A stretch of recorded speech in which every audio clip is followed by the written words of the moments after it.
Hello दोस्तों, मैं बिरजू कुमार आप सभी लोगों को आपके अपने YouTube channel MLTP study point में स्वागत करता हूं। दोस्तों, आज की वीडियो हूं आज के महत्वपूर्ण मैथ के क्वेश्चन का सलूशन देखेंगे दोस्तों। तो चलिए दोस्तों, वीडियो स्टार्ट करते हैं। पहला क्वेश्चन है आपका 2, 7, 6 x1 3 से विभाज्य है तो x के संभावित मानों का योग क्या होगा। तो देखिए दोस्तों, 3 से विभाज्यता का नियम जो होता है उसे पहले देख लेते हैं। देखिए 3 से जो विभाज्यता का नियम है क्या कह रहा है, कोई भी संख्या तभी 3 से विभाज्य होगी जब उसके अंकों का योगफल 3 से विभाज्य होगा। तो इसी विभाज्यता के नियम के माध्यम से इसे बनाएंगे। तो क्या कह रहा है, कोई भी संख्या 3 से तभी विभाज्य होगा जब इसके अंकों का योगफल 3 से विभाज्य होगा। तो देखिए 2 + 7 + 6 + x +1 बट्टा 3 करेंगे तभी जो संख्या है वो विभाज्य होगा। तो देखिए, तो इसको जोड़िए, 7 6 13 2 15 1 16 + x बट्टा 3। तो x के जगह पर पहले क्या रखें जो 3 से विभाज्य होगा, 2 रखेंगे तो 16 2 18 और 3 से विभाज्य हो गया। तो एगो आपका मान आ गया 2। और फिर क्या रखेंगे, उसके बाद देखिए 5 रखेंगे, x के जगह पर अगर 5 रखेंगे तो 16 5 21 बट्टा 3। तो ये भी 7 से विभाज्य हो जाता है। तो दूसरा हो जाएगा आपका 5। और उसके बाद देखिए 8 रखेंगे x के जगह पर, 16 8 24 बट्टा 3। तो ये भी 3 से विभाज्य हो रहा है, तो ये भी संख्या 3 से विभाज्य होगा। तो तीसरा हो गया आपका 8। अब देखिए, अब कोई भी संख्या रखिएगा तो 3 से विभाज्य नहीं होगा। तो 3 से विभाज्य होने वाली जो संख्या है इसमें x का मान 2 5 और 8 संभव है। तो क्या कह रहा है, जो संभावित मानों का योग क्या होगा, तो इसी को जोड़ दीजिए। 8 5 13 2 15। तो इसका योग हो जाएगा 15। ऑप्शन डी आपका सही हो जाएगा। अब अगला क्वेश्चन देखते हैं क्या कह रहा है। 2/3 3/4 4/5 और 5/6 में से सबसे बड़ी और सबसे छोटी भिन्न का अंतर ज्ञात कीजिए।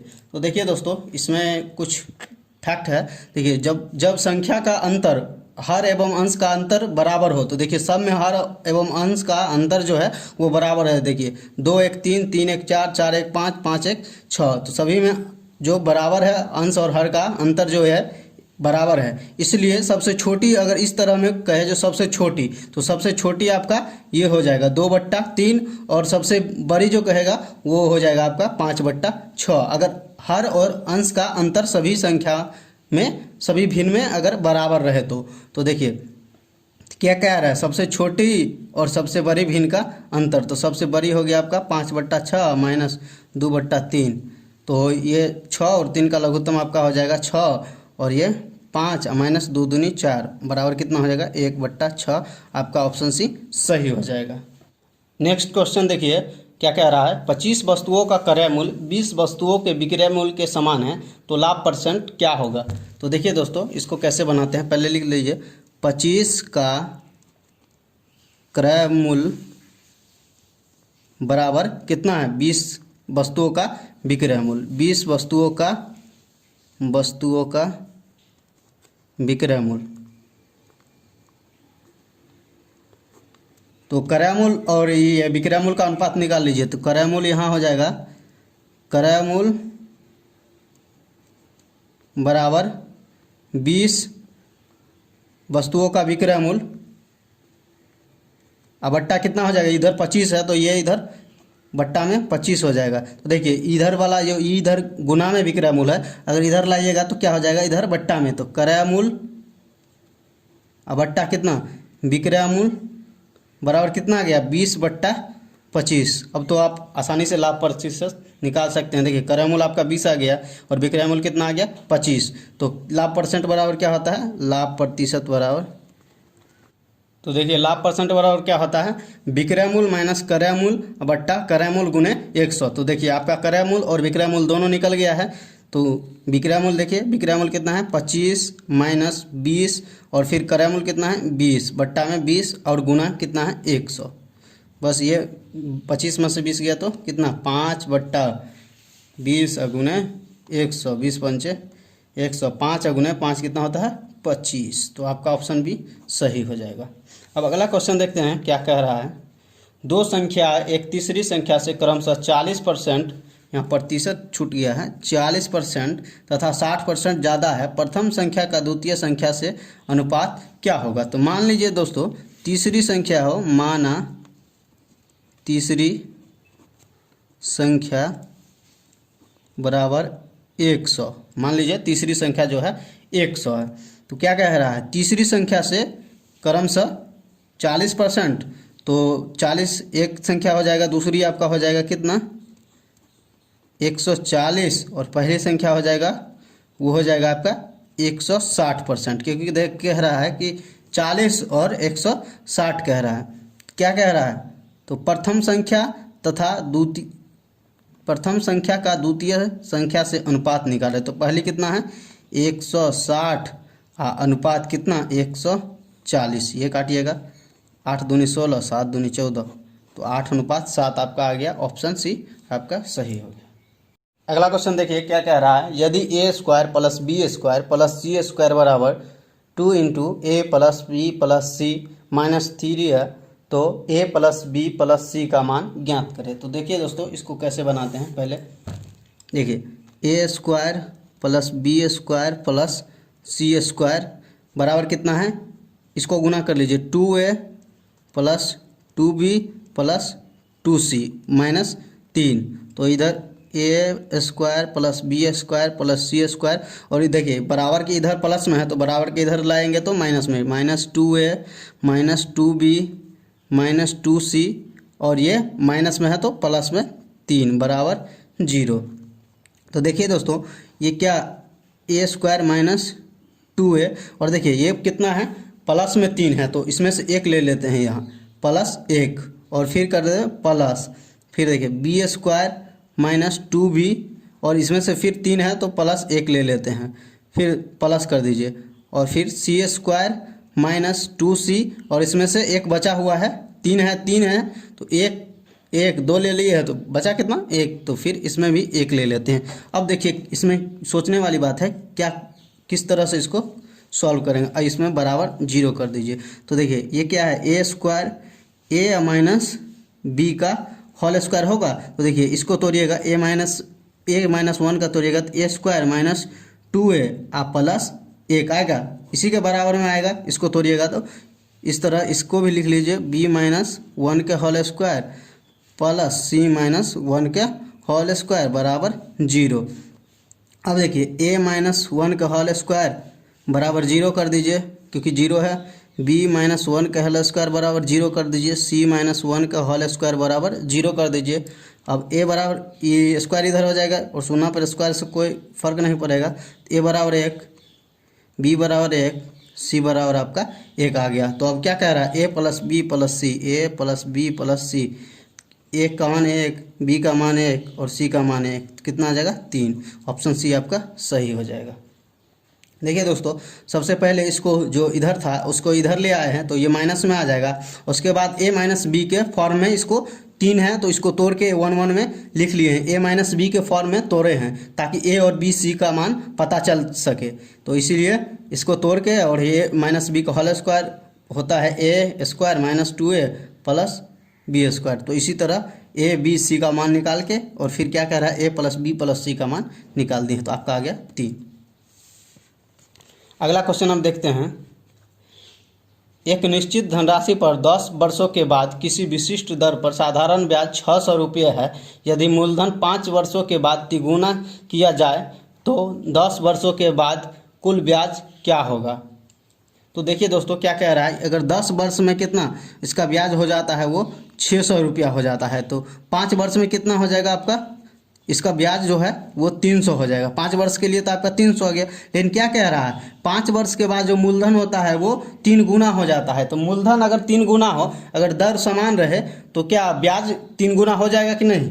मूलधन अगर 3 गुना रहे तो ब्याज आपका 3 गुना हो जाएगा अगर दर समान रहे तो देखिए मूलधन 5 वर्षों के बाद जो होता है वो 3 गुना हो जाता है, तो 5 वर्षों के बाद, और तो इसी तरह ब्याज आपका 5 वर्ष का कितना आ गया 300, तो तिगुना हो जाता है मूलधन, इसीलिए अगला 5 वर्ष जो होगा उसका हो जाएगा 3 गुने 300, क्योंकि कह रहा है 5 वर्ष के बाद तिगुना हो जाता है, मूलधन जो होता है वो तिगुना हो जाता है, इसीलिए जो साधारण ब्याज 5 वर्ष के निकाल लिए, 10 वर्ष का दिया हुआ है 600, तो 5 वर्ष का हो जाएगा 300 रुपया, और 5 वर्ष के बाद कह रहा है कि तिगुना हो जाएगा, इसीलिए 300 गुने 3, यानी अगला 5 वर्ष का जो होगा वो साधारण ब्याज 900 आएगा। ये जो हो गया आपका पहले पहला जो 5 वर्ष का था वो 300 था और दूसरा जो 5 वर्ष का आया वो 900 आया।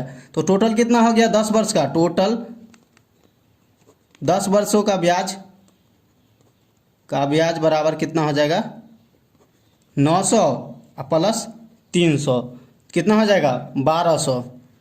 ऑप्शन ए सही हो जाएगा। अगला क्वेश्चन देखिए क्या कह रहा है, दो नल पी और क्यू एक टंकी को अलग अलग भरने में 60 मिनट और 40 मिनट का समय लेते हैं। यदि नल क्यू पहले आधे समय के लिए खोला जाए और शेष समय के लिए केवल पी को खोला जाए तो टंकी भरने में कितना समय लगेगा। दोस्तों तो पी कितना देर में भरता है, पी आपका भरता है 60 मिनट में और क्यू कितना देर में भरता है, क्यू भरता है आपका 40 मिनट में। दोनों का लघुत्तम कितना होगा 120, यानी काम जो होगा वो 120 इकाई होगा। तो इसका कार्य क्षमता कितना हो जाएगा 2 और इसका कितना हो जाएगा 3। तो देखिए अब 120 है, अब क्या कह रहा है, तो माना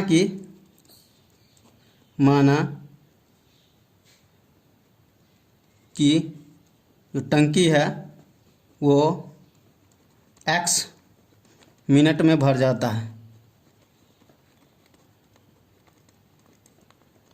x मिनट में भर जाता है। तो पहला जो टंकी है वो आधे समय के लिए खोला जाता है, इसीलिए 2 × x/2 प्लस, और दूसरा टंकी है वो भी आधे समय के लिए ही खोला जाता है, 3 × x/2 बराबर कितना है 120।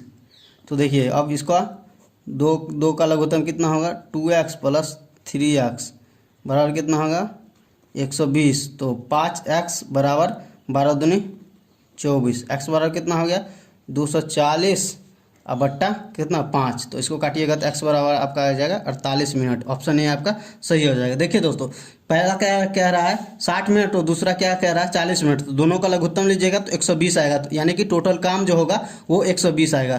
तो इसकी कार्य क्षमता 2 इकाई होगी और इसकी कार्य क्षमता 3। तो क्या कह रहा है, तो मान लीजिए कि टंकी x मिनट में पूरा भर जाता है, तो क्या कह रहा है कि ये आधा ही टाइम के लिए खुलता है पी और क्यू जो है वो शेष आधा के लिए खुलता है। तो पी का जो कार्य क्षमता है 2 है, तो 2 × x/2 प्लस 3 × x/2 बराबर टोटल जो काम है 120। तो इसको सॉल्व कर दिए, x बराबर आ गया आपका 48।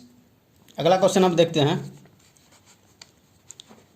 यदि एक वृत्त की परिधि उसके व्यास से 18.6 cm अधिक है तब वृत्त का व्यास क्या होगा। तो देखिए दोस्तों वृत्त का परिधि क्या होता है, वृत्त की परिधि बराबर क्या होता है 2πr और व्यास बराबर क्या होता है d। तो क्या कह रहा है, दोनों का अंतर है कितना 18.6 cm। तो दोनों का अंतर 2πr माइनस d बराबर हो गया आपका 18.6 cm। 2πr माइनस d बराबर कितना होगा 2r, क्योंकि त्रिज्या की दुगुना होता है, जो व्यास होता है वो त्रिज्या का दुगुना होता है। तो बराबर कितना हो जाएगा 18.6 cm। तो 2r इसमें से कॉमन ले लीजिए, तो 2r × 22/7 ये पाई का मान माइनस इसमें से कॉमन लीजिए तो 1 बराबर 18 दशमलव हटा दीजिए तो ये हो जाएगा 186/10। तो 2r × 7 और ये हो जाएगा 15/7 186/10। तो इसको 15 से काटिए, तो 15 से काटिएगा तो 12.4 से ये कट जाता है 186।